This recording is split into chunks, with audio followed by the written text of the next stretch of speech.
go through that RFEI and RFP process. Any questions for Director Zanf? Yep, absolutely. Maybe this isn't the time, I don't know, but I get questions from folks at Future Heights about what the city's plan is in terms of getting some houses to them for redevelopment. And is there any update on Startright and properties that will be available to them? Or are we still working off of the original list of properties? I think it may have been 10 homes. I believe the law department has sent a letter to Startright terminating that contract. Okay. They've got, as the contract stands, the requirements of the contract indicated that the 3 parcels that were transferred to them initially, they will be able to maintain ownership of those. The 2 parcels that have not yet been built on, they'll be able to build on those lots, and we will continue to have discussion with them. I had a conversation with Jimmy Hicks III relatively recently. We're going to continue having a discussion about what a future agreement between the city and Startright might look like, because that agreement was not working. Right. And I think we may have also allocated some ARPA monies for them to rehabilitate homes. Do we know, were they anticipating getting those homes through the city? I know generally they've been successful at getting homes through the county land bank. Okay. And those they have repeatedly received. Some of them, I believe they maintained ownership at least for some period of time and had tenants. Others they may have disposed of in other ways. And we will intentionally send both RFEIs to bolster the capacity. And I think we said this all along.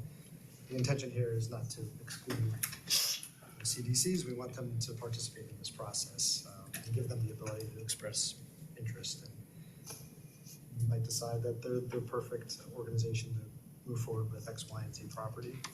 With Future Heights, given their change in leadership or evolving leadership, I know that's part of the reason why we've held off moving forward with them, but we do have a meeting coming up to sort of explore with them what their game plan is. I know they have a time frame to hire an executive director. So I think when we understand more of that, we'll be able to vet them and get them, properties as appropriate. Okay, thanks for the update.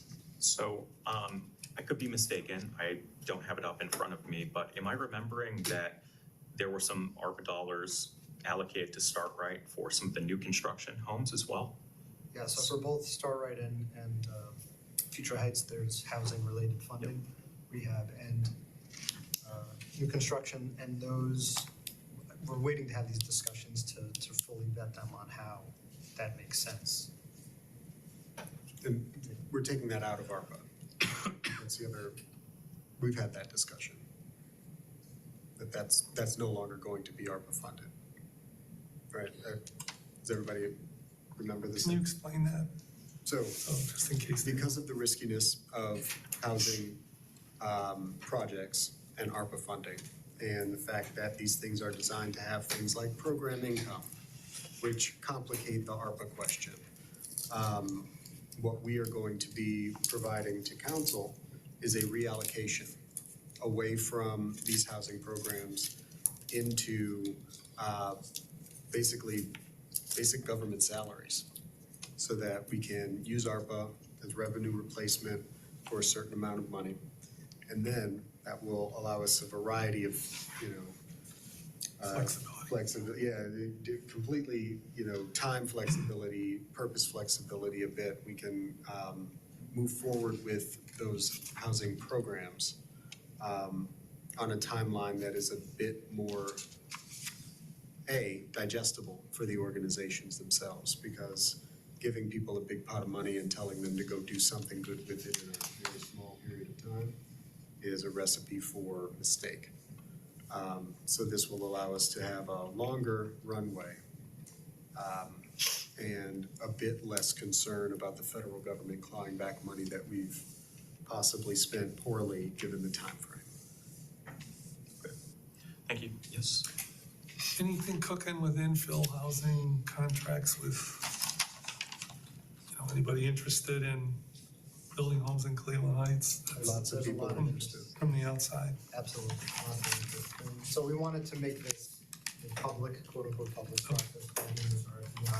We could have taken the approach of just bringing 5, 6, 10, different. So you don't have anything you want to say now, but We don't want to share it Okay. just yet. what are you, superstitious?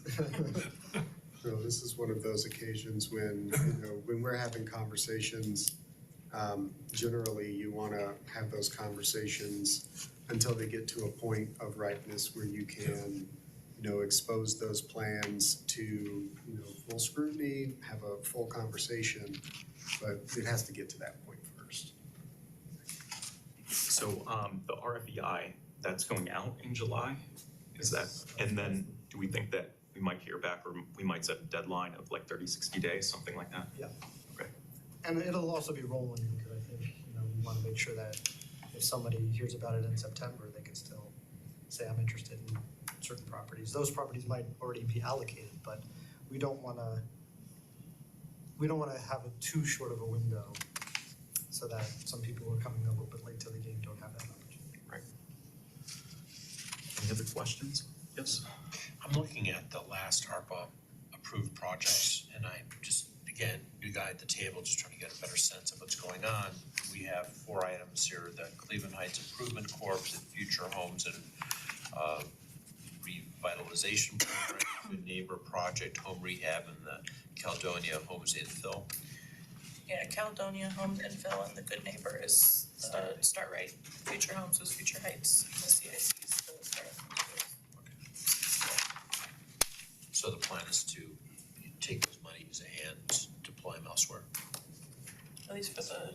So the idea is basically to do a swap and sort of reverse the decision to directly fund those things through ARPA and instead fund some basic general fund uses using that ARPA dollar. And then we would take a general fund dollar and fund the housing program. Got it. So allows us more flexibility. So those programs would still be Still funded. be funded, Just differently. Just differently, Yeah. okay. And, sorry, in the case of the Caledonia project, that's pending more discussions, right? Am I hearing that that amount might be different, knowing that the contract is terminated?